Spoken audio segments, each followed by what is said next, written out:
Baik, Pak. Bu Sintami, Ya, Pak. videonya udah saya like loh. Oh. Mantap ya.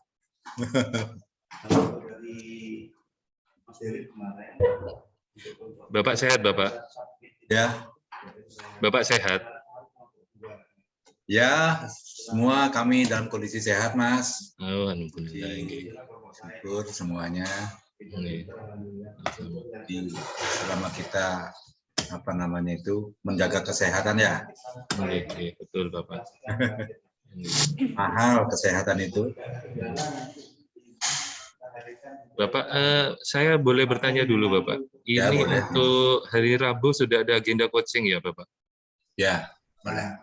Hari Rabu ya, tanggal 2 ya? Iya, tanggal 2. Untuk kelompok ini sudah ada agenda coaching nantinya. Jam 8 ya, Mas ya? Itu mulai pagi sinkronus, kemudian dilanjutkan dengan coaching, Bapak. Monggo, mulai dari jam 8 sampai 5 jam, jadi totalnya nanti 5 JP. Ya, 5 JP. Jadi besok Rebo itu saya akan ngabisin waktunya untuk melanjutkan yang sekarang, kan gitu toh? Nggih, Bapak.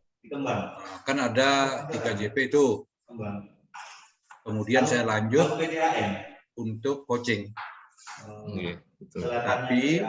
Tetapi rencananya saya memberikan pengantar dulu gitu. Berikan pengantar dulu, baru akan mulai.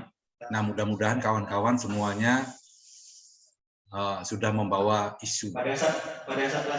Tapi waktunya nggak cukup gitu, Mas. Kalau langsung coaching gitu. Oh gitu. Paling Jadi ya sambil jalan aja nanti. Oh gitu, nggih, Pak. Ya. Tapi teman-teman nggak cukup waktunya. Jangan langsung coaching dulu, jangan. Kita berikan dulu konsepnya gitu ya, agar nggak langsung ujuk-ujuk langsung coaching bikin. gitu, Pak. Oh, jangan. Artinya mereka biar tahu apa sih maksudnya ini, gitu loh. Jangan ujuk-ujuk langsung bikin rancangan aktualisasi, jangan. Rohnya dulu kita kasih, gitu. Landasan pemikirannya, baru kemudian coaching. Ayo kita sama-sama menyusun, ayo. Misalnya, Bu Wida, isunya apa? Baru gitu. Itu maunya. Kalau memang misalnya waktu ini tidak cukup, sambil jalan aja nggak apa-apa, biar mereka masing-masing bisa kontak. Itu aja. Nah, dan juga begini, Mas, untuk diantisipasi juga ya. Untuk coaching berikutnya kan sekitar tanggal 10 ya. Kalau nggak salah tanggal 9. Tanggal 9, Pak. Tanggal 9 ya. Tanggal 9 itu ada virtual classroom coaching ada, Pak. Terus itu yang kedua kan? Iya, tanggal 12 juga, Pak, hari Sabtu. Tanggal 12 juga. Ya. Nah, betul. Saya mulai sekarang bilang ini kemungkinan waktunya bisa bergeser, gitu ya. Kemungkinan waktunya sore atau malam, nggak apa-apa ya. Ya, Pak. Kenapa? Karena saya posisi di Ponorogo pada saat itu. Begitu. Posisi di Ponorogo. Atau kalau memang misalnya dimungkinkan, halo Mas. Nggih, betul, Pak. Dengar, kalau Pak. Misalnya dimungkinkan, kalau misalnya malam nggak mungkin ya, digeser hari Jumat aja. Oh iya. Nggih, monggo Bapak. Bapak yang mengatur nanti mungkin Jumat. disampaikan. Iya. Nantilah gitu ya. Nanti ke depannya seperti ya, itu. Ya. Pokoknya teman-teman bisa mengikuti semua dengan Bapak Dewa. Begitu. Oke, pada pagi ini kita bisa mulai ya. Oke, monggo Bapak. Ya, Sudah semuakah berkumpul ini? Sudah lengkap, Bapak. Oke, sudah lengkap. Ya, oke. Selamat pagi teman-teman semuanya. Selamat pagi, Pak. Salam sehat selalu. Dan tentunya menjadi doa dan harapan kita bersama-sama. Semoga kita selalu berada dalam lindungan Tuhan Yang Maha Kuasa.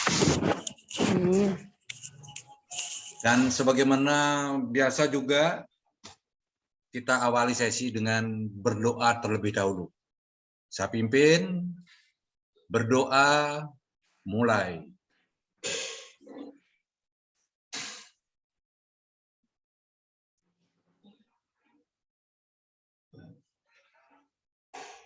Selesai. Baik, teman-teman semuanya, Bapak Ibu sekalian, yang saya hormati, aduh, kena batuk ini, nggak tahu di bawah ini masak apa ini, di dapur. Pada pagi ini sudah mulai kita melangkahkan kaki kita ke agenda yang ketiga. Ya, kita melangkahkan kaki kita ke agenda yang ketiga. Dengan kita sudah melangkah ke agenda yang ketiga, bukan dalam arti kita tutup buku agenda 1 dan agenda 2. Bukan, ya. Selalu untuk kita ingat, selalu untuk kita evaluasi agenda 1 dan agenda 2 dan seterusnya. Ya minimal kulit-kulitnya saja, jangan sampai lupa. Ya, jangan sampai lupa. Nah, itu adalah merupakan sebuah kesiapan kita, sebuah upaya juga dalam rangka untuk mempersiapkan diri kita memasuki ruangan baru bernama ruangan pegawai negeri sipil. Jadi ketika kita masuk ke ruangan, mulai dari membuka pintu itu udah pede kita. Percaya diri. Nah, percaya dirinya berbekalkan apa? Berbekalkan pada mulai dari agenda 1, agenda 2, agenda 3, dan agenda 4. Apalagi ketika masuk, ketika berada di agenda 4, teman-teman semuanya sudah mengaktualisasikan. Gitu. Sudah memiliki pengalaman. Wah, tenang saja, membuka pintu gampang. Kan gitu kan? Demikian juga ketika berada di ruangan sebagai pegawai negeri sipil itu, kita dihadapkan dengan berbagai karakter. Kita dihadapkan dengan berbagai sikap perilaku antara satu dengan yang lainnya berbeda. Nah, disitulah teman-teman semuanya diharapkan mampu untuk beradaptasi, mampu untuk menularkan kebaikan-kebaikan, ya, mampu untuk mengajak dan mampu juga untuk membantu orang lain belajar. Itu kawan-kawan, dengan kehadiran kawan-kawan sebagai calon pegawai negeri sipil. Wah, ini saya sampai lupa ini. Nge-share ini. Nah, pada pagi ini kawan-kawan, teman-teman yang saya hormati, kita akan berbicara masalah manajemen ASN dan smart ASN. Jadi agenda yang ketiga ini adalah namanya apa? Kedudukan dan peran pegawai negeri sipil menuju atau mewujudkan smart governance sebagaimana undang-undang, ya, sesuai dengan undang-undang yang telah mengaturnya. Itu agenda yang ketiga. Sekali lagi saya sampaikan bahwa ada 2 materi yang akan kita bahas pada pagi ini, yaitu manajemen ASN dan smart ASN. Nah, tentu dalam hal ini, karena kita disediakan waktu hanya 1,5 jam, teman-teman, tidak bisa semua, ya. Tidak bisa semua saya sampaikan, ya. Tetapi hal-hal atau poin-poinnya saja yang saya sampaikan. Karena apa? Karena ini hanya bersifat pengantar saja. Kenapa demikian? Kenapa kok disediakan waktu yang sangat terbatas? Sering saya katakan bahwa teman-teman ini semuanya sebelumnya itu adalah sudah MOC. Nah, itu artinya teman-teman sudah mendalami ini semua. Tinggal sekarang lebih dalam lagi melalui sinkronus yang pertama, kemudian asinkronus yang begitu panjang, dan sinkronus yang kedua.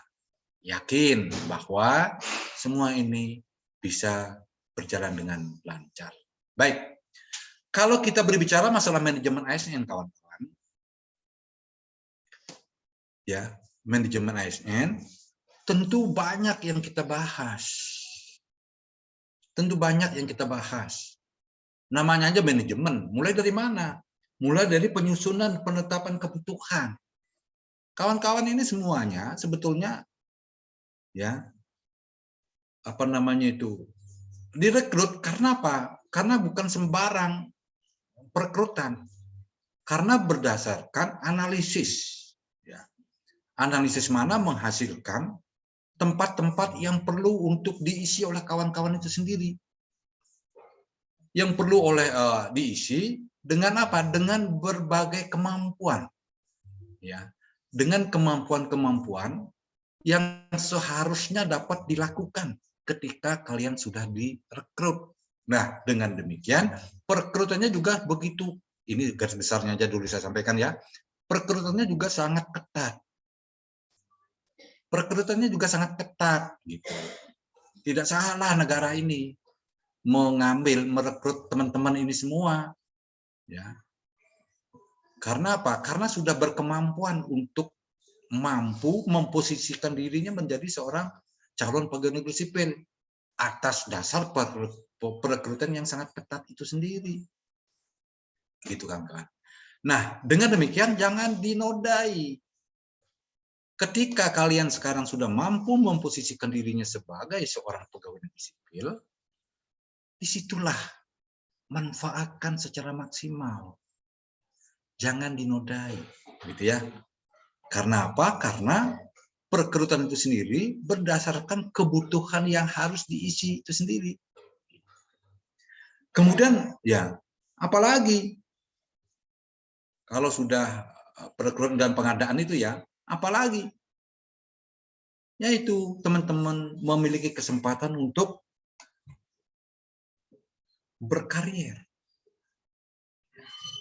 Untuk berkarier, kemudian terkait dengan pangkat dan jabatan, ya, kemudian promosi nantinya itu kawan-kawan itu, kemudian apa namanya itu sangat mungkin juga nantinya akan dimutasi, kemudian di situ juga akan mendapatkan penilaian terhadap kinerja yang sudah diwujudkan, penggajian dan seterusnya. Begitu banyak kawan-kawan yang harus dilalui menjadi seorang pegawai negeri sipil itu.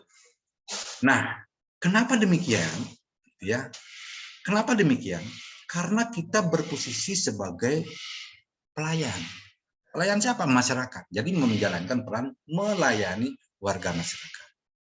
Namun pada kenyataannya kawan, ya, kondisinya saat ini, ya, dalam hal untuk memberikan pelayanan kepada masyarakat masih belum maksimal,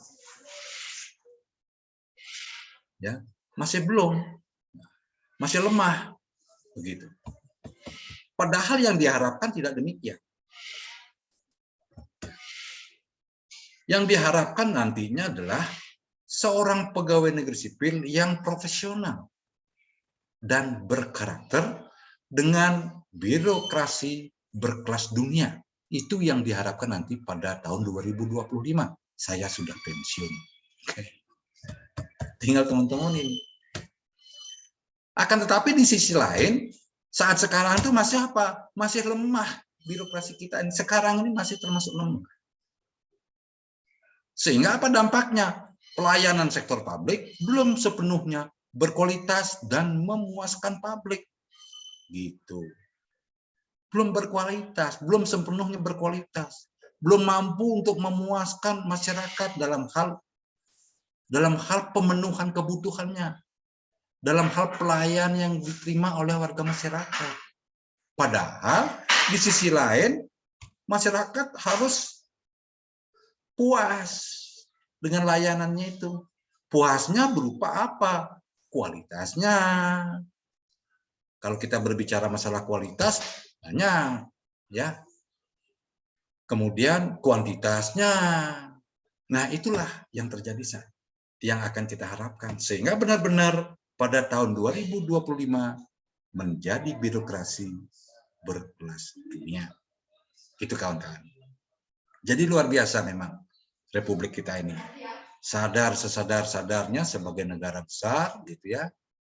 Nah, ya, tetapi kondisinya masih perlu ditingkatkan. Nah, bersyukurlah bahwa sekarang sudah ada tekad untuk menuju ke sana. Nah, sekaligus juga ini adalah merupakan jawaban atas roadmap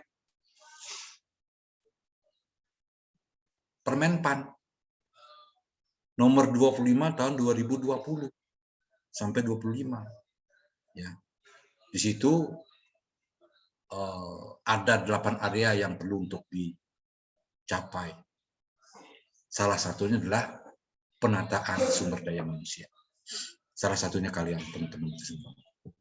Nah, dengan demikian, mari kita lihat kedudukan dan peran, hak, kewajiban, dan kode etik ASN itu apa. Ini kawan-kawan. Nah, manajemen ASN. Apa sih sebetulnya manajemen itu? Ya. Adalah pengelolaan ASN untuk menghasilkan pegawai ASN yang bagaimana? Yang profesional. Untuk menghasilkan ASN yang bagaimana?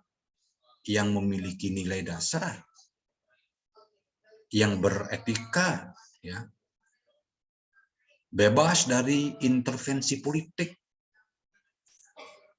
bersih dari praktek KKN. Itu. Jadi kalian ini diharapkan untuk menjadi ASN yang ini, yang profesional, betul-betul memang memiliki keahlian sesuai dengan bidangnya itu sendiri. Tidak setengah-setengah. Jika toh misalnya teman-teman itu sendiri di rumahnya memiliki usaha, jangan sampai peran kita sebagai ASN menjadi sampingan. Banyak orang yang seperti itu.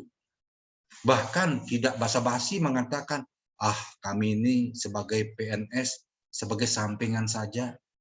Kebetulan kami juga memiliki usaha di rumah. Itulah yang prioritas. Nah, hal semacam itulah yang kurang benar. Apapun yang terjadi ketika kita memproklamirkan diri menjadi seorang pegawai negeri sipil, maka harus prioritas. Itu menjadi prioritas. Karena kita digaji oleh rakyat. Dan kita menjalankan amanah. Amanah itu akan kita pertanggungjawabkan. Bukan pada saat kita berada di dunia ini, dan juga amanah tersebut akan kita pertanggungjawabkan di akhirat nantinya. Tidak main-main, teman-teman. Dan kenapa? Karena banyak sebetulnya yang berkeinginan sebagaimana kita, akan tetapi tidak sedikit mereka tidak berkesempatan untuk itu, kawan. Sekali lagi, ya jadilah yang profesional. Mau tidak mau. Kemudian, sebagai ASN yang memiliki nilai dasar. Nilai dasar yang bagaimana? Sudah sering kita sebut, sering kita pahami, dan siap untuk kita implementasikan. Adalah nilai-nilai dasar yang berakhlak. Yang berakhlak. Dan yang berhak itu di dalamnya juga termasuk apa? Yaitu Pancasila. Undang-Undang Dasar 1945. Pemerintahan yang sah. Ya. Dan sebagainya. Itu. Nilai-nilai dasar itulah yang diharapkan untuk menjadi roh kita. Merasuk dalam sanubari kita. Begitu kawan-kawan. Sehingga kita tidak akan salah memerankan diri kita sebagai seorang pegawai negeri sipil. Nah, kemudian ASN yang bagaimana lagi? Adalah ASN yang memiliki etika sebagaimana profesinya yang dimiliki. Itu ada etikanya, ada aturan-aturannya, dan sebagainya. Tata kramanya, sopan santun. Terlebih juga kita sebagai seorang orang timuran, yang mana namanya etika ini adalah sangat penting untuk kita kedepankan. Sehingga masyarakat itu merasa puas terhadap layanan kita dengan posisi kita sebagai seorang ASN tersebut. Kemudian yang bagaimana lagi? Adalah ASN yang bebas dari intervensi politik. Nah ini kawan-kawan. Jangan ikut-ikutan kita bermain politik. Jangan mudah untuk adanya ajakan-ajakan. Ya, untuk diajak kita memerankan diri terkait dengan politik itu sendiri. Kita harus kritis. Banyak pertimbangan-pertimbangan yang harus kita pertimbangkan jika ada ajakan-ajakan seperti itu. Saya menyadari, kawan-kawan, ya, hal semacam ini memang tidak mudah. Tetapi sering terjadi di berbagai daerah, jangankan di daerah. Ya, di mana saja, di pusat juga begitu. Ketika ada pilkada, mereka sangat sulit untuk memposisikan dirinya, sadar. Tetapi disitulah kawan-kawan harus memiliki sikap yang tegas, yang jelas, yang kira-kira tidak dapat menodai peran kita sebagai seorang pegawai negeri sipil. Karena apa? Sekali lagi saya sampaikan, kita adalah sebagai perekat dan pemersatu bangsa. Kepercayaan itu sangat mahal. Oke. Kemudian bersih dan dari praktek KKN. Ini yang mudah untuk kita ucapkan tetapi tidak mudah untuk kita lakukan. Negara kita, pemerintahan kita,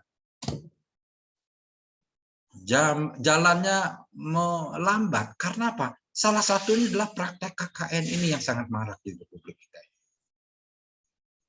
Sering saya istilahkan, sering saya katakan kawan. Begitu kita bangun tidur, nyetel TV, beritanya tentang apa? Tentang korupsi. Siang kita berada di kantor, mencoba melihat TV, pas lewat, beritanya tentang apa?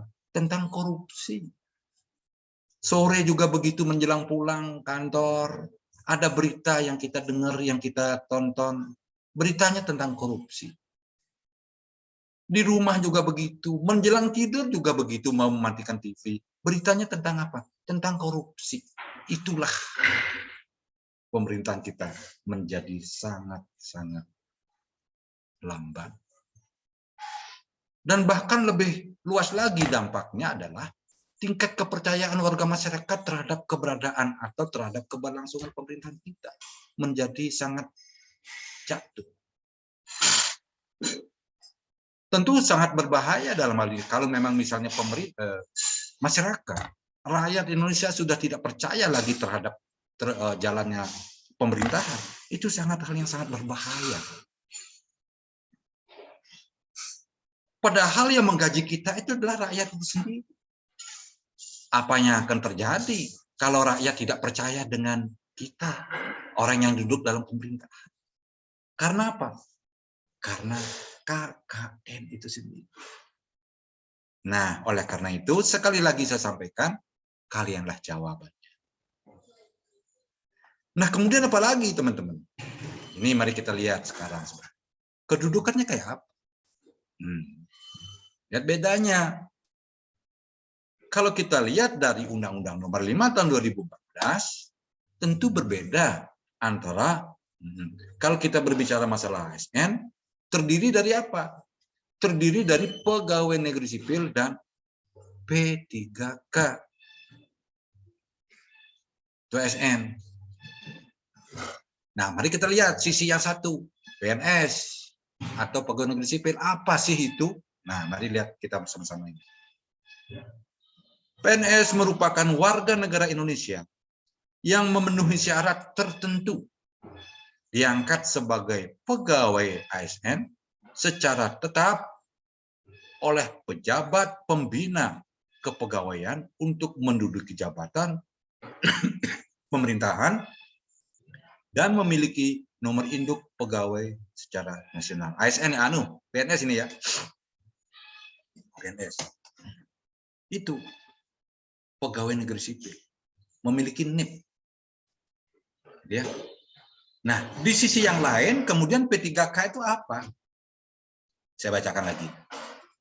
Warga negara Indonesia yang memenuhi syarat tertentu yang diangkat berdasarkan perjanjian kerja. Ini untuk jangka waktu tertentu dalam rangka melaksanakan tugas pemerintahan sesuai dengan kebutuhan instansi pemerintah dan ketentuan peraturan perundang-undangan.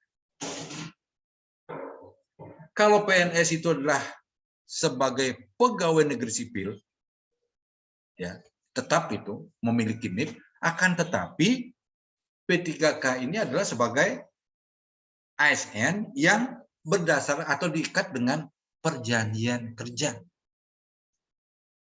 Itu salah satu perbedaan.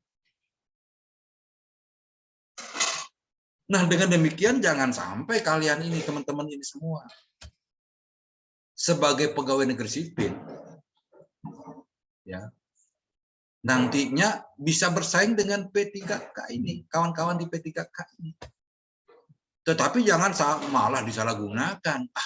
Enak menjadi PNS tinggal perintah dia aja. Jangan begitu. Tentu tidak dibenarkan seperti itu. Betapa pentingnya dalam hal ini untuk saling bekerja sama. Karena apa? Sangat mungkin juga mereka itu, P3K itu memiliki kemampuan lebih daripada kalian sebagai seorang pegawai negeri sipil itu sendiri. Sangat mungkin loh.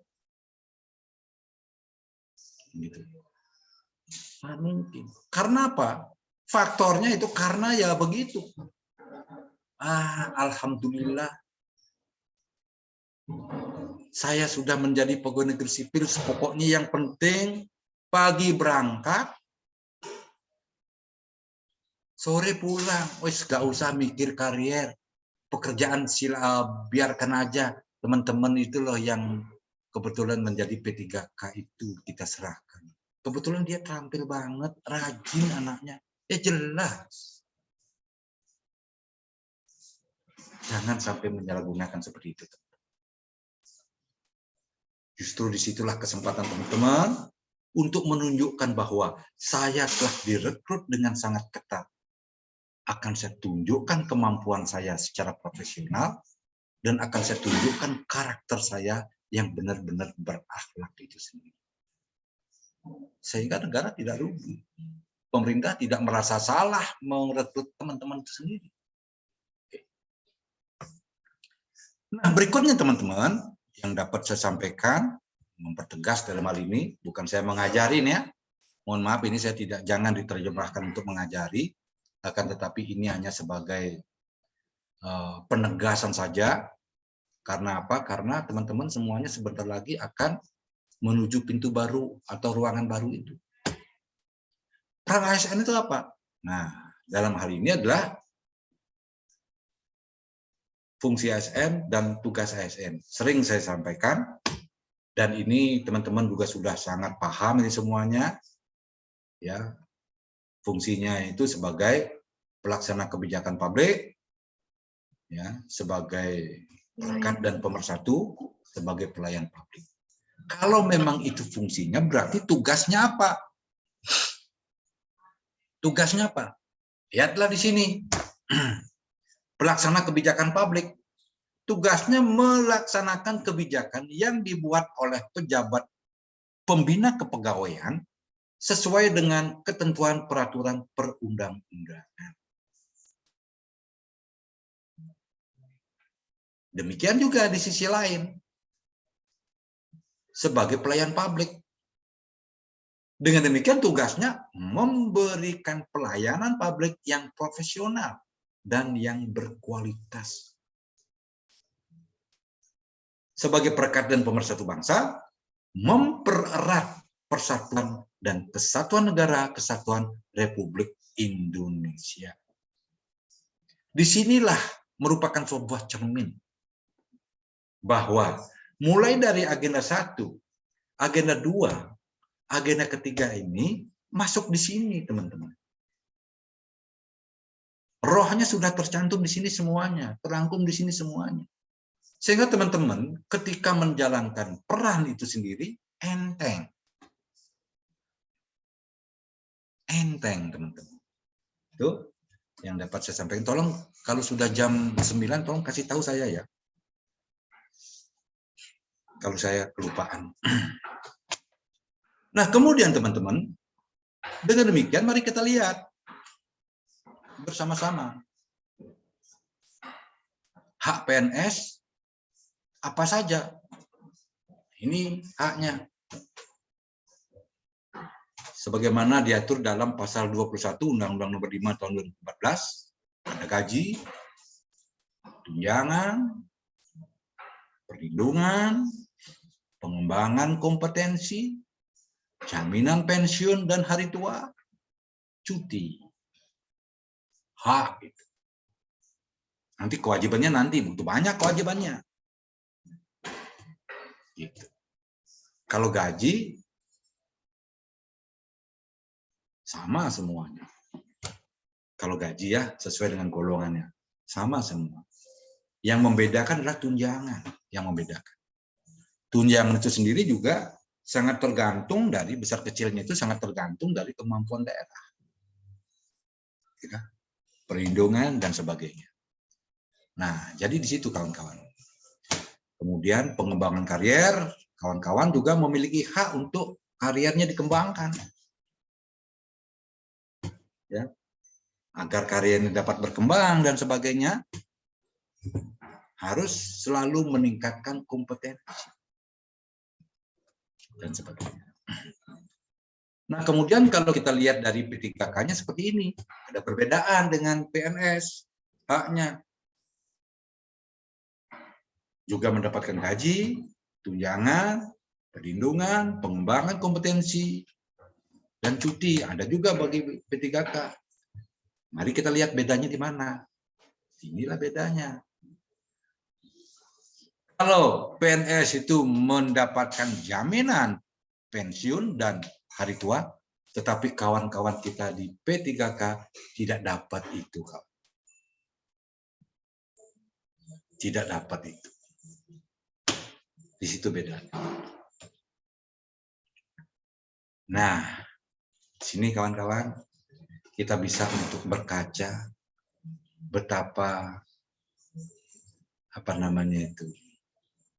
betapa amanah ya yang harus kita emban dan harus kita laksanakan sebaik-baiknya bersama-sama kawan-kawan kita dengan berposisi sebagai P3K.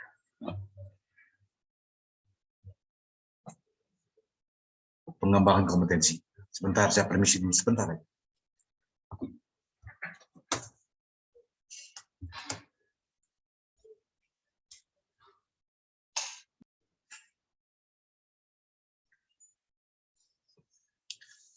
Pengembangan kompetensi. Ya, terkait dengan pengembangan kompetensi, dalam hal ini, ya, sebagaimana PP yang ada, yaitu PP nomor 11 tahun 2017 tentang manajemen PNS. Ya, dan tentunya undang-undang ya nomor 5 tahun 2017 tentang ASN. Nah, acuan pelaksanaannya yaitu peraturan nomor 10 tahun 2018 tentang pengembangan kompetensi PNS pasal 5. Selalu dikembangkan kemampuan teman-teman itu sendiri. Selalu dikembangkan ya. Melalui apa? Ya melalui berbagai pelatihan. Dan bahkan menurut aturan yang ada, yang tadi sudah disampaikan bahwa setiap pegawai negeri sipil dalam jangka waktu 1 tahun, setiap 1 tahun anggaran, wajib untuk mendapatkan pengembangan ASN.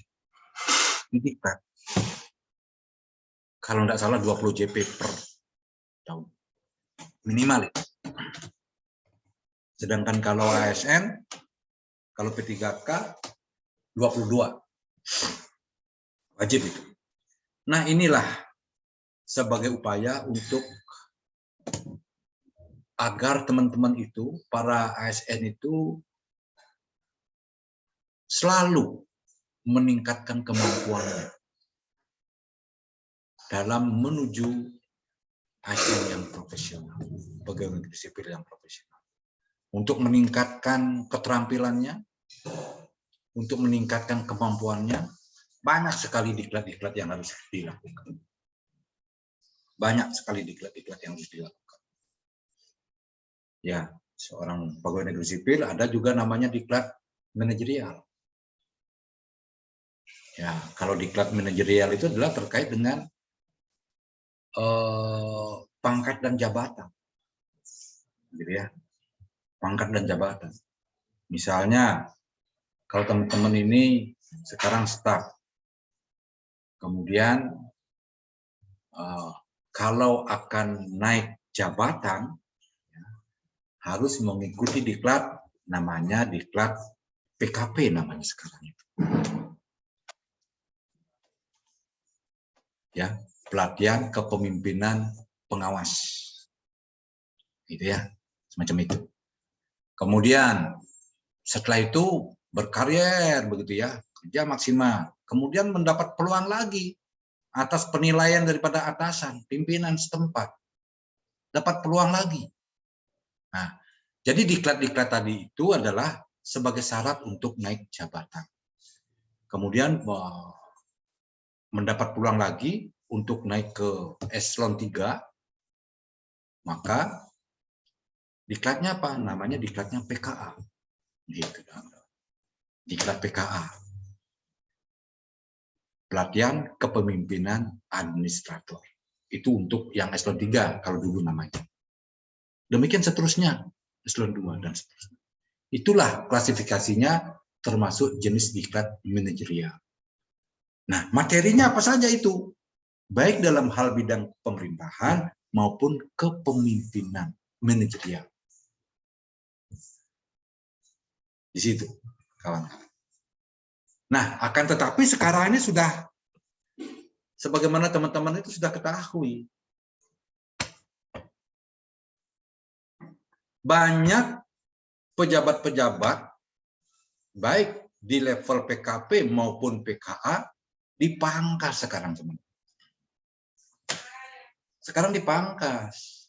Yang masih tersisa itu adalah teman-teman di PKA dan atau PKP itu sendiri, ya, jabatan administrator dan pengawas itu sendiri di level apa namanya itu sekretariat aja. Misalnya seperti sekretaris itu masih ada, kepegawaian masih ada, kabak keuangan masih ada, camat masih ada, nggak mungkin tidak itu, dan sebagainya. Tetapi yang namanya kepala seksi, kepala bidang, itu dipangkas itu. Dan bahkan difungsionalkan. Difungsionalkan. Macam-macam fungsionalnya yang tersedia itu. Ada fungsional widya suara seperti kita ini, saya ini. Ada fungsional namanya pustakawan. Ada namanya fungsional analisis kepegawaian. Banyak banget. Banyak sekali. Nah, disitulah sangat tergantung dari kawan-kawan memiliki kemampuan. Memiliki spesialisasi. Kalau selama ini spesialisasinya diabaikan, teman-teman, bingung mereka sekarang. Bingung mereka. Karena apa? Karena selama ini mereka-mereka itu susah untuk keluar dari zona nyamannya. Diabaikan spesialisasinya itu apa? Diabaikan. Tidak pernah jelas spesialisasinya. Sehingga ketika ada kebijakan seperti sekarang ini, mereka bingung. Harus spesialisasi di bidang apa? Harus fungsional di bidang apa? Di bidang apa? Di bidang apa? Dan sebagainya. Serba ragu. Tidak memiliki kejelasan, kawan. Gitu.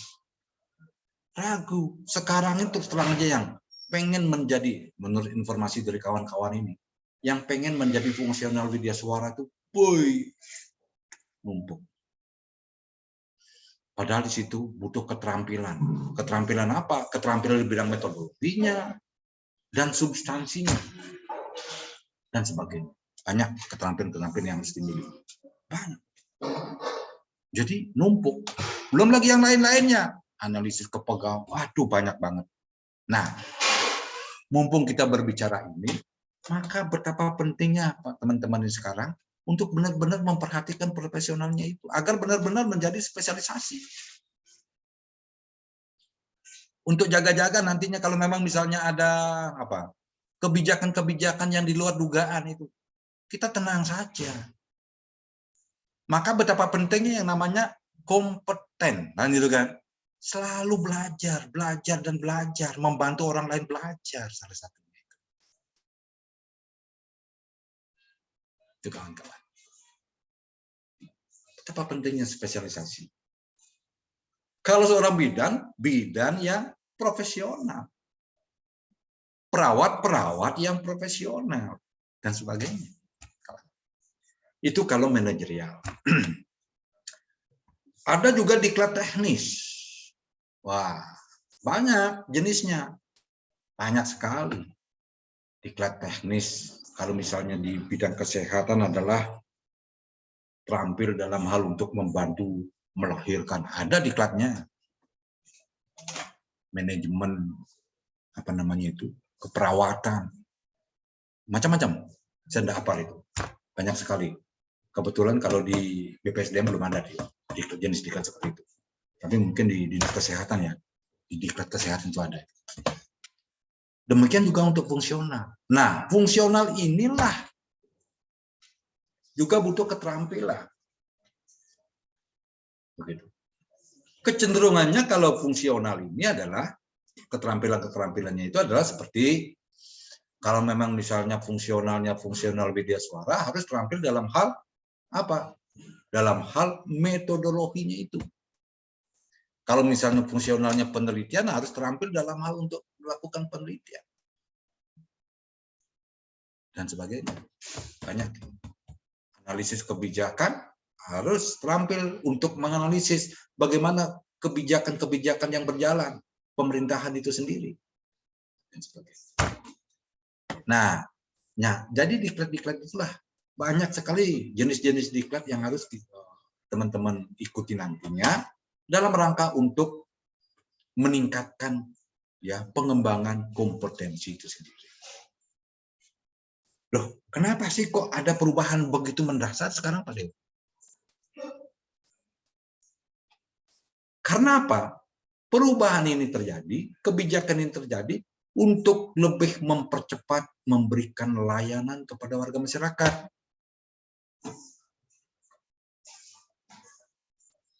Akselerasi. Layanan di bidang apa? Macam-macam itu. Di bidang usaha, di bidang pemenuhan kebutuhan sehari-hari, dan sebagainya. Agar jangan sampai banyak jalur yang harus dilalui oleh warga masyarakat. Dipangkas itu. Yang menurut penelitiannya itu, menurut survei, begitu banyak mejanya, begitu banyak sub-sub yang harus dilalui, nah sekarang dipangkas. Itu kan. Itu yang dapat saya sampaikan kepada teman-teman untuk sekedar mengingatkan pada pagi ini. Berikutnya kawan-kawan, yang perlu untuk kita pahami juga, kita pertegas juga pada pagi ini, yaitu PNS itu mendapatkan perlindungan, jaminan kematian, jaminan kecelakaan kerja, bantuan, BPJS dan sebagainya. Itu dia. Kemudian, kita lihat kewajibannya apa saja ini. Banyak ini. Kalau tadi kita berbicara masalah hak, kewajibannya apa saja? Suatu beban atau tanggungan yang bersifat kontraktual, sesuatu yang sepatutnya dilaksanakan oleh ASN.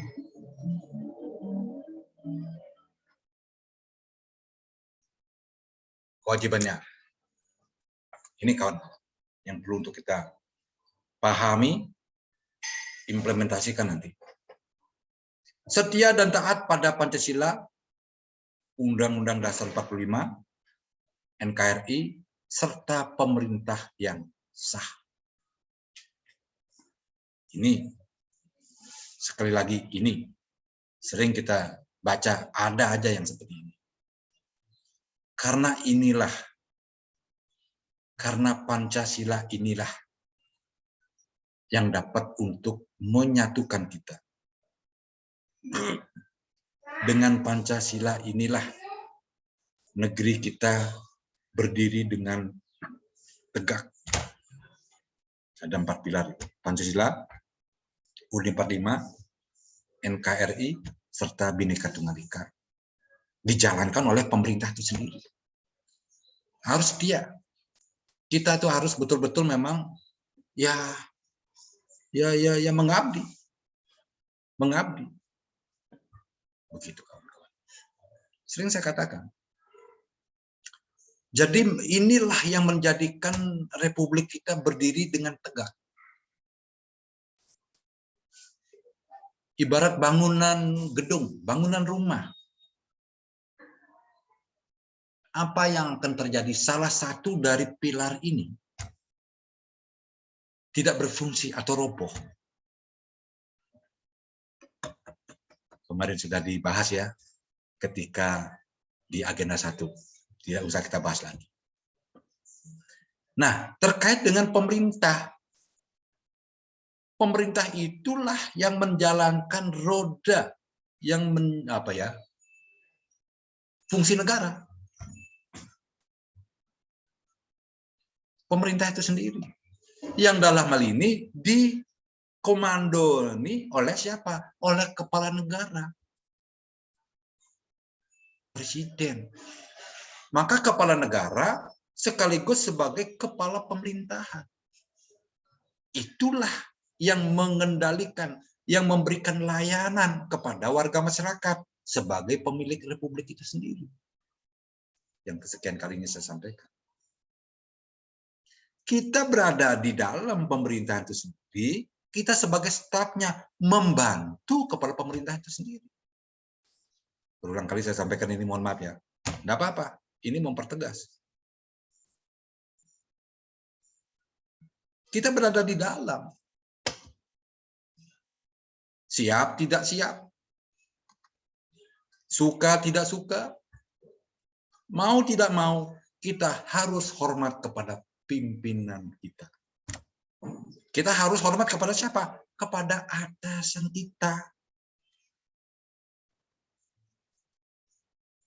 Halo. Oke, Pak. Ya, Bapak. Halo. Ya, Bapak. Ya, Pak. Dan pastikan tidak bicara sendiri ya.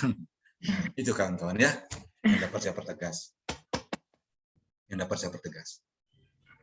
Jadi kita harus hormat kepada siapa? Kepada pimpinan kita. Kepada pimpinan kita, kepada atasan kita. Kita harus loyal. Kita harus loyal. Apalagi sekarang diterapkannya sistem merit. Objektivitas. Kalau salah satu sudah loyal, sangat dimungkinkan akan mendapatkan penilaian yang objektif dari atasan, dari pemimpin kita, dari pimpinan kita. Begitu kawan-kawan. Nah, dengan demikian wajib untuk setia dan taat pada Pancasila ini, wajib ini.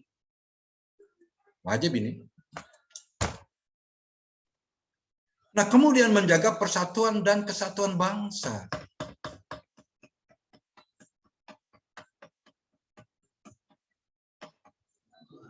Apalagi kita sebagai perekat dan pemersatu bangsa, peran kita. Dan inilah menjadi hal yang sangat mendasar. Menjaga persatuan dan kesatuan bangsa itu sendiri. Gitu ya. Ya. Kemudian apa? Melaksanakan kebijakan yang dirumuskan pejabat pemerintah yang berwenang. Kita menjalankannya. Kita yang melaksanakan. Kebijakan-kebijakan apa saja yang dirumuskan oleh pemimpin kita, oleh pemerintah itu sendiri. Ya kita menjalankan itu semua. Sekali lagi saya sampaikan, ada kalanya juga kebijakan-kebijakan yang dirumuskan itu belum budget. Memang sangat mungkin itu kawan-kawan. Sangat mungkin itu. Tetapi kita tentunya solid ke dalam. Jika kita menengarai ada kebijakan-kebijakan yang kurang tepat sasaran, masih ada kelemahan, dan sebagainya, ya kita selesaikan di dalam. Tidak kemudian kita keluar keluar. Walaupun dibungkus dengan kata-kata kritik, tidak pada tempatnya. Mengkritik siapa yang tidak boleh mengkritik boleh. Iya, kalau memang itu kritik, monggo silakan. Tetapi kalau bukan kritik, dibungkus kritik, itu yang menjadi persoalan. Apalagi dengan menyampaikan atau ujaran kebencian. Banyak ini akhirnya ini. Saya heran. Ya, berada di pemerintahan, akan tapi sukanya menyampaikan ujaran kebencian dengan bungkus kritik. Nah, mudah-mudahan di antara kita di sini tidak ada yang demikian. Kita harus solid ke dalam. Terutama terkait dengan apa? Kehidupan berbangsa dan bernegara. Karena pengaruh-pengaruh. Termakan hoax. Hati-hati. Hati-hati. Saya pertegas ini. Itu kawan-kawan ya, yang dapat saya pertegas pada pagi ini. Sekali lagi saya tidak ngajari, tidak. Karena ini teman-teman sudah pada memahami semuanya. Hanya saya mempertegas saja ini. Untuk diri saya sendiri juga begitu. Ya, karena tiada gading yang tidak retak ya. Untuk kita semuanya, kita berkesempatan untuk menjadi pegawai negeri sipil, gitu. Mudah-mudahan ini adalah merupakan rasa syukur kita bersama-sama dengan cara untuk melaksanakan kewajibannya saja. Kewajiban. Jangan hanya melihat di haknya saja. Gitu. Termasuk diri saya. Kemudian menaati ketentuan peraturan perundang-undangan sudah jelas. Nah, dengan demikian pimpinan kita, ya, pemimpin kita yang berada di level-level bawah dan sebagainya itu, apapun bentuk kebijakan, apapun bentuk aturan-aturan yang dibuat, tidak boleh bertentangan dengan aturan-aturan yang ada di atasnya. Gitu. Kemudian kode etik dan kode perilaku ASN, itu apa? Sorry. Ini kewajiban ini belum ini. Yang kelima, melaksanakan tugas kedinasan dengan penuh pengabdian, kejujuran, kesadaran, dan tanggung jawab. Ini kawan-kawan, kewajibannya. Mengabdi kita ini.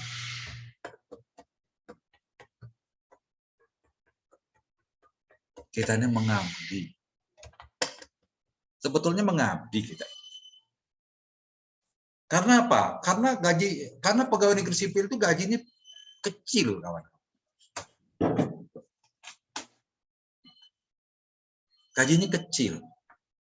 Gitu ya. Gajinya kecil. Makanya lebih banyak sebetulnya rohnya adalah roh pengabdian.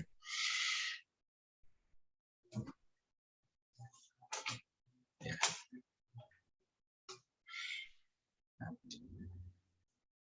Kalau dibandingkan dengan gaji yang kita terima itu jauh. Masa kerja saya sekarang ini 32 tahun masa kerja. Gaji pokok plus tunjangan yang diterima itu berapa? Ini terang-terangan aja ini. Jauh.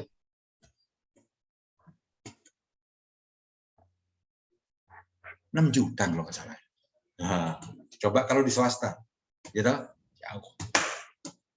Kalau misalnya kita boleh membandingkan seperti itu. Maka dengan demikian kita harus siap bahwa roh yang sebenarnya sebagai seorang pegawai negeri sipil itu apa? Pengabdian. Pengabdian. Nah, untungnya sekarang sudah adalah tunjangan-tunjangan ya untuk meningkatkan kesejahteraan pegawai itu. Ya, untungnya lah. Sehingga memang itulah yang menjadikan banyak pihak untuk beramai-ramai menjadi seorang pegawai negeri sipil, walaupun sebetulnya rohnya adalah pengabdian. Ya, ya. Jadi jujur, wah ini singkat kata saya katakan dulu, berintegritas gitulah. Sudah sering kita sebut ini, yang namanya integritas itu. Kemanapun sebetulnya, jangan sampai lupa itu. Berikutnya adalah menunjukkan, ya ini sudah integritas dan keteladanan dalam sikap, perilaku, ucapan, dan tindakan kepada setiap orang, baik di dalam maupun di luar kedinasan. Ini kawan-kawan. Banyak banget ini kewajibannya. Wis gajinya kecil kok Pak Dewa kok. Wis diatur-atur kok ngene pisan yo. Ada ono integritas barang ini. Teladan dan sebagainya. Itulah. Karena apa? Karena kalian sebagai pilihan. Kemampuan intelektualnya tidak bisa diragukan lagi. Dan harus dibarengi dengan kecerdasan emosional, kecerdasan spiritual, kecerdasan sosial. Niscaya bahwa dengan kecerdasan spiritual itu semuanya sudah terjawab. Tinggal kita saja sekarang bagaimana mengimplementasikan itu semua. Jangan sampai kita dikatakan sebagai orang yang umat beragama, akan tetapi belum mampu juga kita untuk memerankan diri kita dalam kehidupan, baik dalam kedinasan maupun di luar kedinasan. Di luar kedinasan sering itu, wayai kerja bakti minggu, kepiye carane bisa untuk terlibat di dalamnya bersama-sama dengan warga masyarakat. Wayai rapat RT, ya rapat RT. Dalam kehidupan sosial ternyata ada tetangga misalnya yang berhala kehilangan salah seorang keluarganya, meninggal dan sebagainya. Bagaimana kita di situ dapat untuk memerankan diri, untuk ya sambang, sebagaimana adat budaya yang berlaku. Agar jangan sampai sebagai seorang pegawai negeri sipil, saya kan pegawai negeri sipil, yang begitu itu sudah ada tugasnya sendiri-sendiri. Bukan begitu, kan? Itu namanya kecerdasan sosialnya rendah. Ada orang meninggal, tidak mau datang ke rumah teman, tetangga, dan sebagainya. Itulah ciri-ciri orang kecerdasan sosialnya rendah.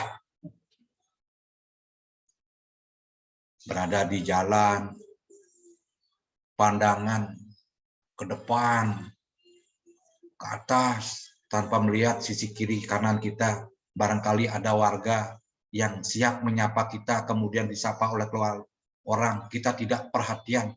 Itu suatu hal yang sangat remeh, tetapi penting untuk kita perhatikan. Itu dalam kehidupan sosial kita. Nah, hal-hal semacam itu tentunya kita sebagai pegawai negeri sipil harus menjadi hal yang sangat penting untuk kita terapkan.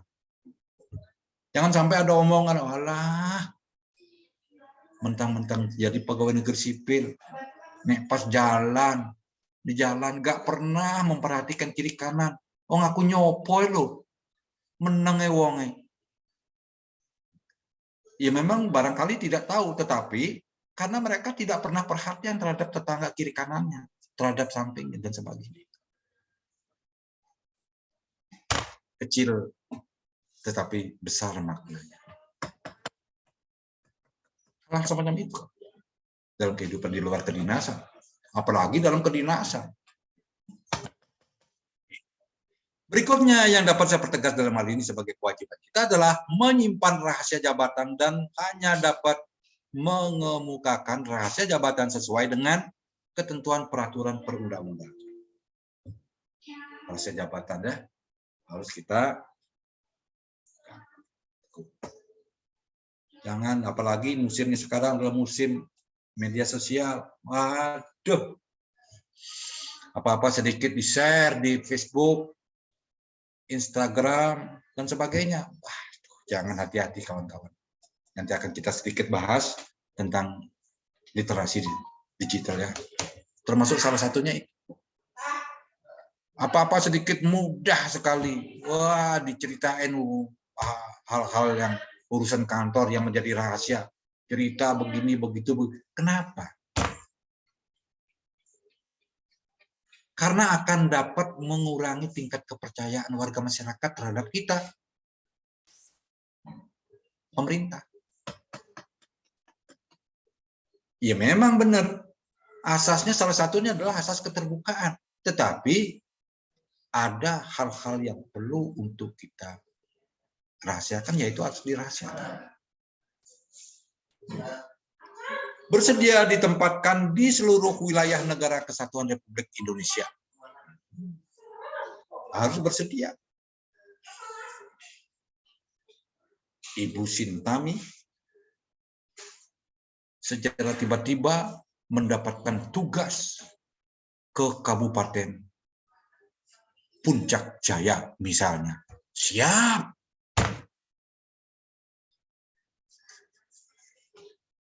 Kalau ini diam ini. Siap nggak, Bu Wida? Hah? Kok ketawa? Mboten, Pak. Mana ya? Harus siap. Insya Allah. Itulah konsekuensinya kalau kita menjadi pegawai negeri sipil. Karena apa? Karena seluruh wilayah kita adalah wilayah Indonesia. Apalagi di luar Jawa itu sangat dibutuhkan, tenaga perawat itu sangat dibutuhkan. Ya, apalagi sekarang di Papua sana lagi bergejolak. Untuk apa? Untuk memberikan perawatan kepada para tentara-tentara pejuang kita. Ternyata ada surat tugas. Seorang Leli Dwije Nur Yandari ditugaskan di Papua sana untuk memberikan dukungan perjuangan tentara kita di medan peperangan. Siap nggak? Siap, Pak.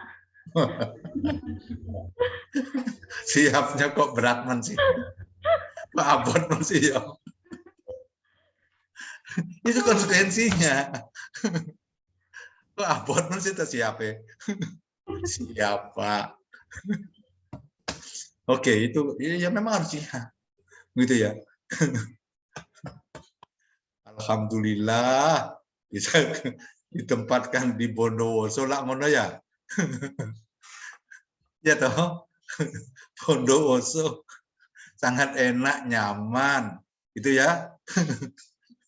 Enak, nyaman. Luar biasa. Ya kan? Luar biasa. Enaknya kayak di Bondowoso di mana kan gitu ya. Wah, wis. Nah, itu kita syukuri ya. Ya, kita syukurilah gitu ya. Tetapi tinggal menjalankan kewajiban bagaimana kita kan ya. Oke. Lanjut. Saya bicara itu jadi ketawa ya. Kode etik ini kode etik dan kode perilaku ASN. Tujuan untuk menjaga martabat dan ini tujuannya. Kita perlunya mendapatkan kode etik, kode perilaku karena tujuannya untuk menjaga martabat dan kehormatan ASN itu sendiri. Kode etiknya apa? Melaksanakan tugasnya dengan jujur, bertanggung jawab, dan berintegritas tinggi. Sekali lagi, ini lagi. Gitu ya. Ini lagi. Dengan jujur kacang hijau, bertanggung jawab, dan berintegritas tinggi. Nah, integritas itu apa? Satunya kata dalam perbuatan. Kalau orang mengatakan X, tetapi tidak sesuai dengan perbuatannya, adalah orang yang hipokrit. Atau orang yang, apa itu namanya yang sering kita dengar sehari-hari? Jam 9 ini. Ya ampun. Jam 9 ya. Oke. Itu loh, tidak terasa ya. Tidak terasa. Kemudian melayani dengan sikap hormat, sopan dan tanpa tekanan, kemudian melaksanakan tugasnya sesuai dengan perintah atasan atau sejauh tidak bertentangan dengan ketentuan peraturan perundang-undangan, dan seterusnya. Ya, tolong ini untuk dipahami lagi, nanti akan diantarkan dengan berbagai tugas yang ada. Ya, sebagai bentuk penekanannya. Tugasnya akan ada. Mari kita lihat sejenak saja tentang Smart ASN. Nah, ini Smart ASN. Yang jelas, kawan-kawan, pemimpin kita, dalam hal ini Presiden Jokowi, pada pidatonya, dalam pidatonya Visi Indonesia, menekankan bahwa pada masa pemerintahan yang kedua, pembangunan SDM akan menjadi salah satu visi utama, menjadi salah satu prioritas. Gitu. Di antara 5 itu. Apa terkait dengan SDM? Yaitu pembangunan sumber daya manusia. Gitu. Sudah jelas dicanangkan dalam pidatonya itu. Sudah jelas, sangat jelas. Nah, kemudian dipertegas lagi pada tanggal 4 Agustus 2020 ketika itu sudah dihantam dengan COVID-19.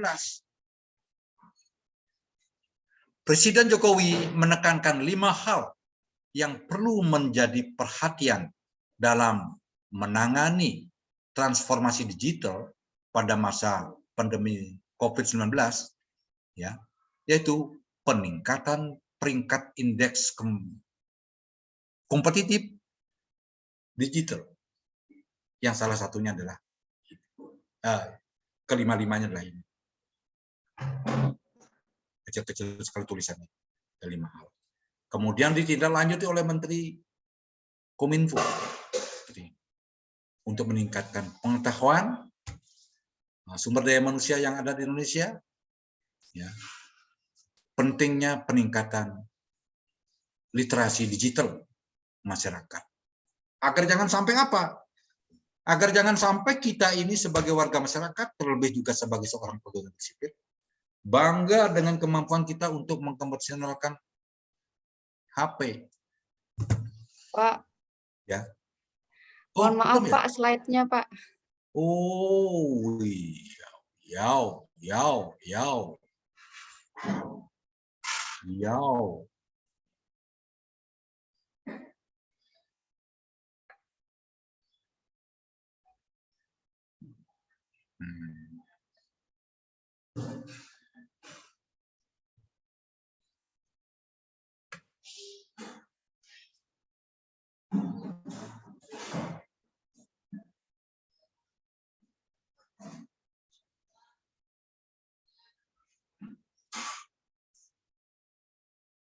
Lupa, kalau ini lupa.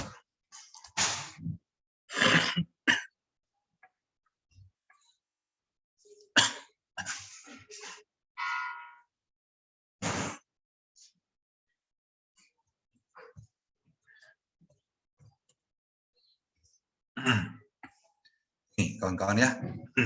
Jadi tentunya kita setiap kali mengoperasionalkan HP, nah ini saya katakan itu aja, bukannya tidak ada etikanya, ya, bukannya tidak ada etikanya, tetapi betul-betul memang ada hal-hal yang perlu untuk kita perhatikan. Jadi berliterasi digital itu bukan karena kita terampil untuk menggunakan HP saja, gadget saja, tetapi jauh dari itu. Dengan demikian, pada kesempatan ini ada hal-hal yang kurikulum yang dibuat sedemikian rupa terkait dengan apa? Terkait dengan literasi digital itu apa? Ini saya singkat aja saya sampaikan. Ini. Kerangka kerja literasi digital untuk kurikulum terdiri dari digital skill, digital kultur, digital ethics, dan digital safety. Kerangka kurikulum literasi digital digunakan sebagai metode pengukuran tingkat kompetensi kognitif dan afektif masyarakat dalam menguasai teknologi digital. Afektif itu apa? Sikap warga masyarakat. Nah, ini lebih konkretnya. Kalau kita lihat dari digital skill, kemampuan mengetahui, memahami, dan menggunakan perangkat keras dan piranti lunak, teknologi informasi dan komunikasi, serta sistem operasi digital dalam kehidupan sehari-hari. Kalau kita sudah menguasai keempat ini, kawan-kawan, kita tidak akan mudah untuk termakan hoax.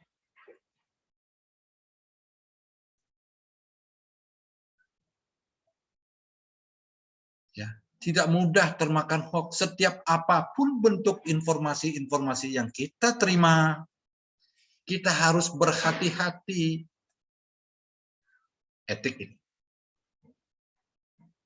Kita harus berhati-hati untuk menerimanya. Kita harus berhati-hati untuk mengkonsumsinya. Kita juga harus berhati-hati untuk menyebarkannya. Resikonya sangat besar. Gitu kan, kawan? Agar jangan sampai posisi kita sebagai warga masyarakat, agar jangan sampai posisi kita sebagai seorang pegawai negeri sipil menjadi korban akan informasi-informasi tersebut. Saya yakin kawan-kawan juga sudah pernah tahu ini, mengalami, bukan, mudah-mudahan tidak mengalami, menyaksikan betapa seorang karena kecerobohannya berucap, karena kecerobohannya untuk nge-share informasi-informasi yang belum tentu kebenarannya, justru ujung-ujungnya menjadi korban.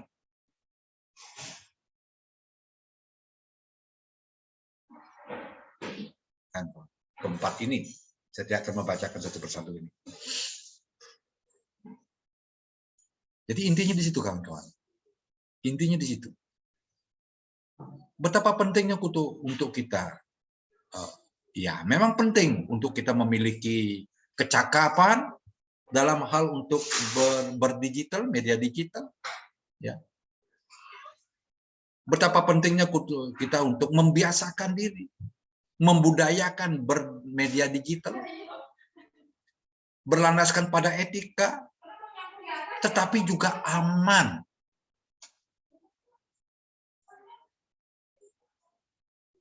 Kawan-kawan.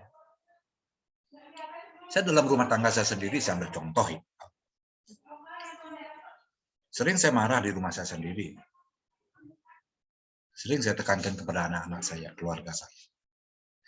Kalau kita berkumpul di ruangan keluarga, jangan perhatiannya kepada HP saja. Kalau kita biarkan perhatian itu tertuju kepada HP, sama dengan keluarga kita menjadi korban karena HP.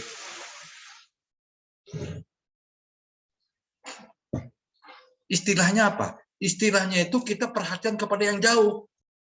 Justru kepada teman-teman, kepada lingkungan, kepada keluarga kita yang dekat ini diabaikan. Padahal ketika kita berada di rumah, dalam rumah tangga itu adalah untuk saling membagi kebaikan.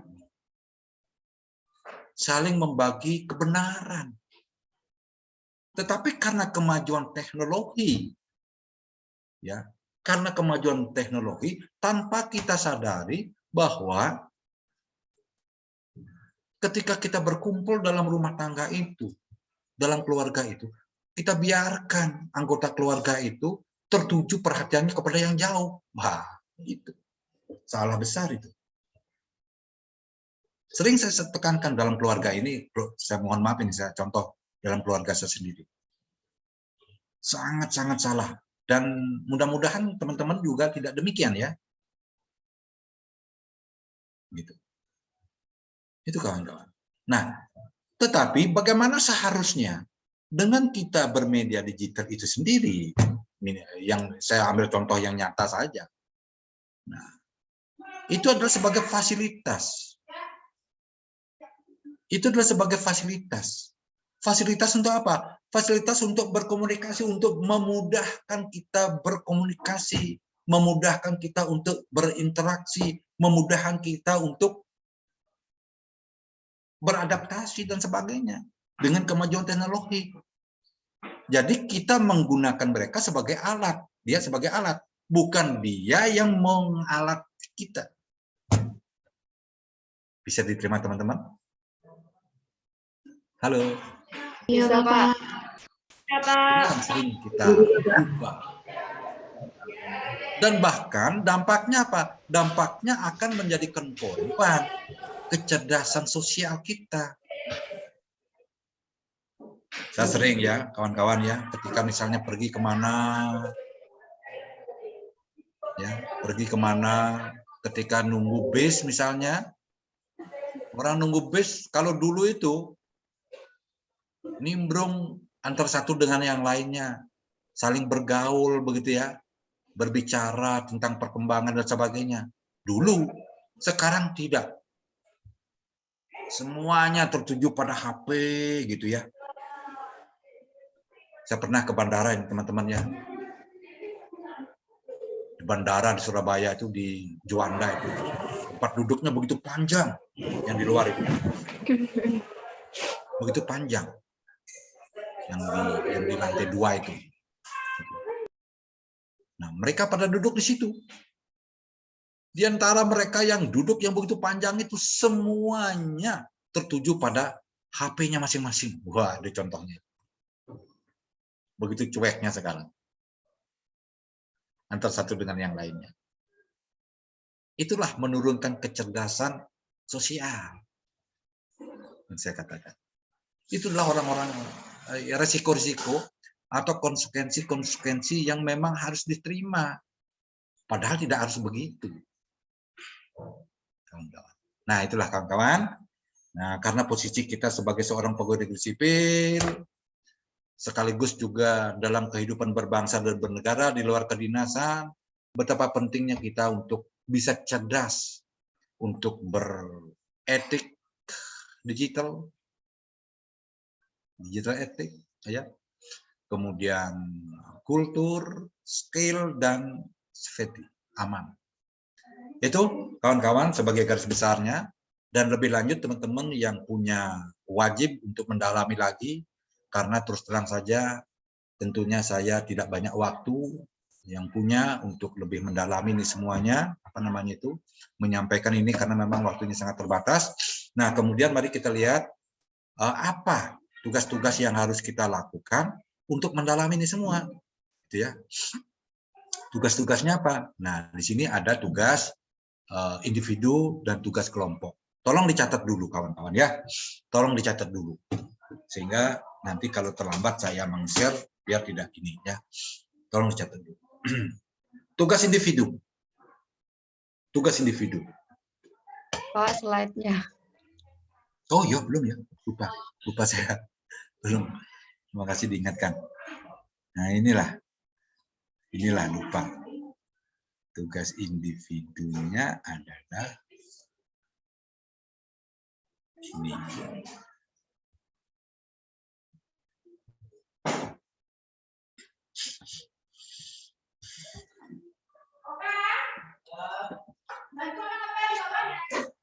Tugas individu agenda 3.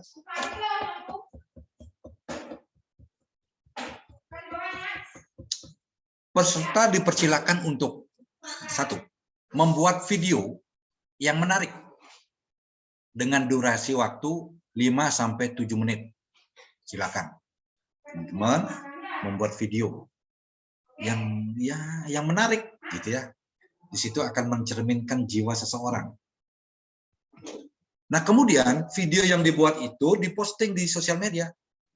Silakan di mana? Seperti Mbak siapa kemarin itu? Sintami ya? Tapi yang saya lihat Mbak Sintami saja sama Mas Mas Danang. Yang lainnya kok belum ya? Nah, kemudian video diposting di media sosial. Kontennya apa? Kontennya adalah pertama diawali dengan paparan profil instansinya masing-masing, antara lain nama instansinya apa, misalnya puskesmas di kecamatan apa, visinya apa, misinya apa, dan struktur organisasinya kayak apa. Silakan kawan-kawan di situ menunjukkan dirinya, berekspresi secantik-cantiknya, kemudian seluas-luasnya, berbicara dengan intonasinya yang teratur, yang enak didengar, dengan mimik yang manis dan sebagainya lah. Silakan. Itu keahliannya masing-masing, itu stylenya masing-masing. Jelaskan juga ya sebagai konten sini tugas Anda juga di mana, apa, jenis layanannya kayak apa, kemudian standar layanannya, serta bagaimana keterkaitan tugas dengan pencapaian tujuan instansi Anda. Ini dipersilakan secara individu. Kemudian beri alasan tentang apa yang sebaiknya Anda lakukan untuk memastikan bahwa dalam pelaksanaan tugas Anda menjadi lebih baik dengan perwujudan Smart ASN. Tunjukkan dengan teman-teman sendiri menguasai Smart ASN dalam hal untuk melaksanakan tugas dan fungsinya itu betul-betul menjadi berkemajuan, menjadi meningkat dan sebagainya. Silakan. Bisa diterima untuk tugas yang pertama ini, individu? Ada pertanyaan? Halo. Bagi Bapak. Bisa diterima ya? Bisa, Pak. Jadi sekali lagi, tolong teman-teman ini tunjukkan. Tunjukkan. Seperti di TV-TV itu loh. Misalnya, nama saya Sintami. Itu misalnya ya. Saya bertugas di Puskesmas Kecamatan Bondowoso. Namanya adalah Puskesmas ini. Silakan. Malah, pokoknya berekspresi. Mari kita lihat bersama-sama. Aja jalan itu apa? Jalan gitu misalnya ya. Melihat visi misi kami adalah seperti ini, visinya adalah seperti ini, misinya seperti ini.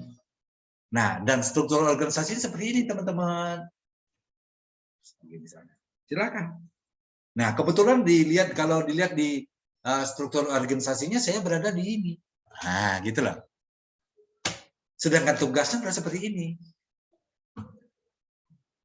Uraian tugasnya atau jenis layanannya adalah seperti ini. Wah, dalam hal untuk memberikan layanan ini ternyata ada ukuran-ukuran, ada standarnya teman-teman. Ini standarnya seperti ini, seperti ini. Gitu. Bersyukurlah, alhamdulillah, dengan kami sudah menguasai Smart ASN. Ternyata dalam hal untuk mencapai tujuan betul-betul bermanfaat, kawan-kawan. Misalnya seperti itu. Silakan. Tolong sekali lagi. Secantik-cantiknya, semanis-manisnya, ya, secantik-cantiknya, semanis-manisnya, secanggih-canggihnya, silakan tunjukkan. Karena sekali lagi saya sampaikan, di situ adalah merupakan sebuah ekspresi daripada seseorang.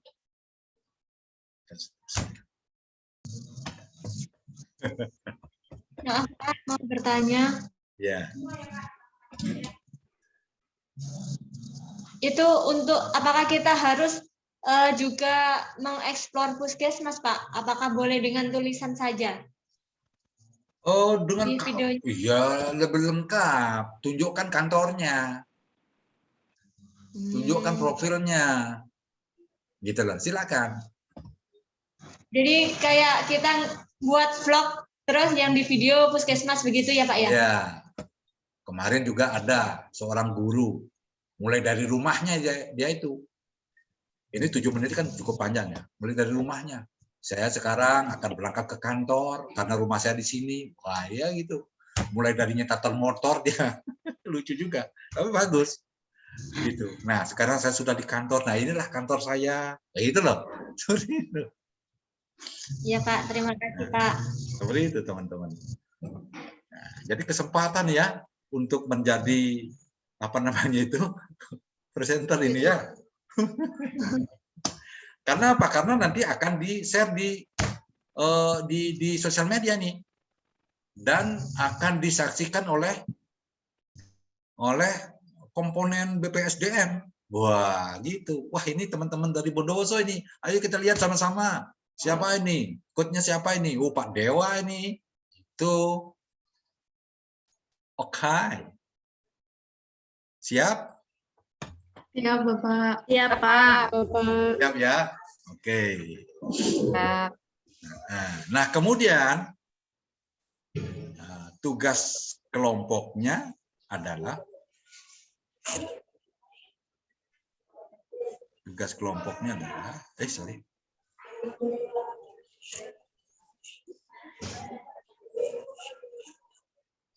jadi ASN kok begini ribetnya ya, gitu ya. Tapi kan menyenangkan, gitu ya. Ini tugas kelompoknya. Kelompoknya yang kemarin aja ya. Ya, Pak. Iya, Pak. Peserta dipersilakan untuk 1. Mengidentifikasi 6 isu yang ada di instansinya tempatnya bertugas yang terkait dengan upaya mewujudkan smart governance. Diskusikan masing-masing isu berdasarkan kondisi saat ini,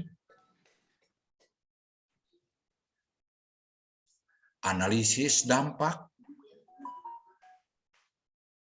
ya. Jadi analisis dampak ini jika isu itu dibiarkan atau tidak ditangani. Analisis para pihak yang terdampak, kalau memang misalnya isu akan dibiarkan begitu, kira-kira dampaknya apa dan siapa saja yang akan terdampak. Tentukan satu isu utama dari isu yang teridentifikasi dengan menggunakan teknik penapisan. Silakan, kan sudah pernah kan kita ini ya? Halo. Pakai yang Yang AKPL itu. Ya, boleh. Kalau misalnya punya yang lain, monggo silakan. Terbuka. Tetapi yang jelas, mampu untuk mensaring satu isu yang paling urgent dan segera untuk ditangani. Agar jangan sampai terdampak orang-orang tertentu atau pihak-pihak tertentu.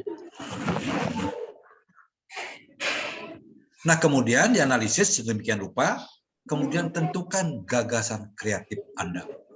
Lagi-lagi. Gagasan kreatif. Nah, kemudian yang kedua, uraian dibuat dengan format digital yang kreatif. Tolong dibuat sedemikian rupa ya. Dengan format digital yang kreatif, menarik dan mudah dipahami yang mencerminkan kemampuan literasi digital Anda. Jadi kemampuannya bukan hanya yang tadi saja, tetapi dalam hal ini juga menuangkan ke dalam tulisannya itu. Silakan semenarik-menariknya. Dilihat dari format digitalnya itu sendiri, orang sudah tahu, wah ini benar-benar memang berkemampuan menggunakan media digital. Wah, namanya Nur Lailatul ini betul-betul memang canggih. yang namanya apa namanya itu Mbak Marta ini ya memang sangat memahami semua. Nah, seperti itu.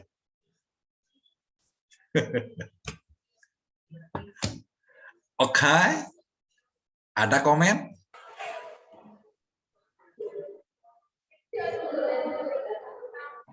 Nah, mudah-mudahan dengan mengerjakan jenis-jenis tugas ini, baik tugas individu maupun tugas kelompok, dapat untuk lebih memahami, ya, lebih memahami baik manajemen ASN maupun smart ASN.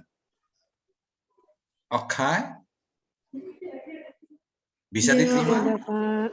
Ya, Bisa Pak. diterima? Ya, Pak. Demikian perjumpaan kita cukup sampai di sini ya teman-teman ya. Lagi kira-kira yang lupa barangkali? Kita nanti komunikasi melalui WA saja kalau memang misalnya ada yang perlu dikomunikasikan ya. Oke, kalau begitu perjumpaan kita sampai di sini teman-teman. Saya ucapkan terima kasih. Jam berapa ini? Permisi Bapak. Oh ya, kurang 6 menit. Monggo. Bapak, untuk pengumpulan tugasnya, Untuk pengumpulan tugasnya, tolong yang tugas individunya disegerakan ya.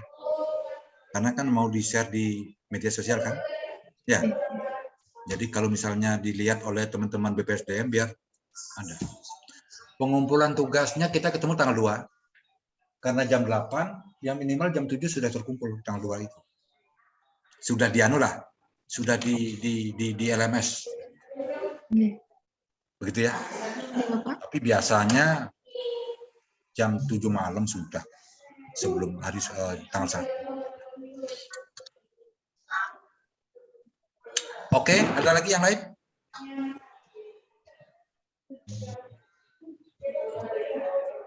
Cukup?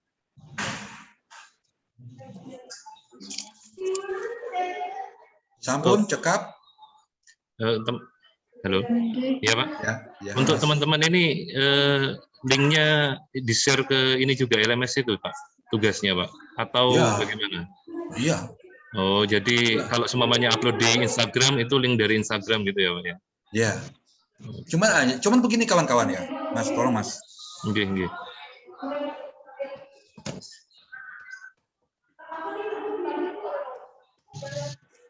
Tolong suaranya yang jelas ya.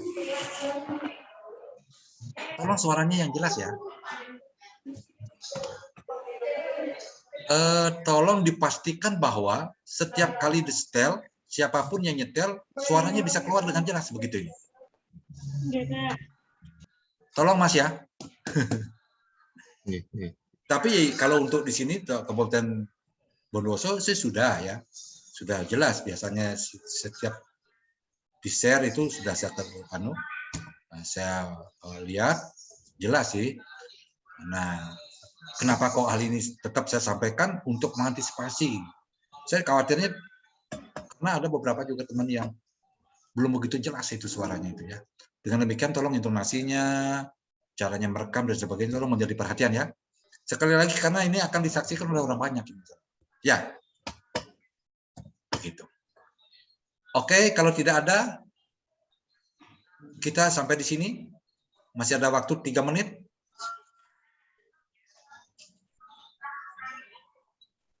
Cukup? Cukup teman-teman? Halo. Iya, Pak. Cukup ya? Oke. Iya, Bapak. Dengan demikian, saya ucapkan terima kasih teman-teman atas segala perhatiannya, atas segala keseriusannya. Sekali lagi saya pertegas, inilah cara kita untuk mempersiapkan diri kita menjadi seorang pegawai negeri sipil yang sangat kita dambakan ini. Mudah-mudahan ada guna dan manfaatnya. Diakhiri dengan doa. Saya pimpin doa itu dan berdoa mulai.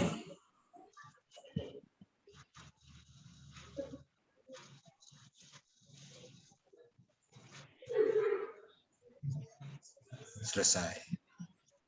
Terima kasih sekali lagi. Mudah-mudahan ini ada guna dan manfaatnya untuk orang banyak, untuk masyarakat sasaran lain kita. Amin. Ya. Makasih Mas ya. Nggih, sama-sama Bapak. Nggih. Saya izin keluar ya. Nggih. Ya.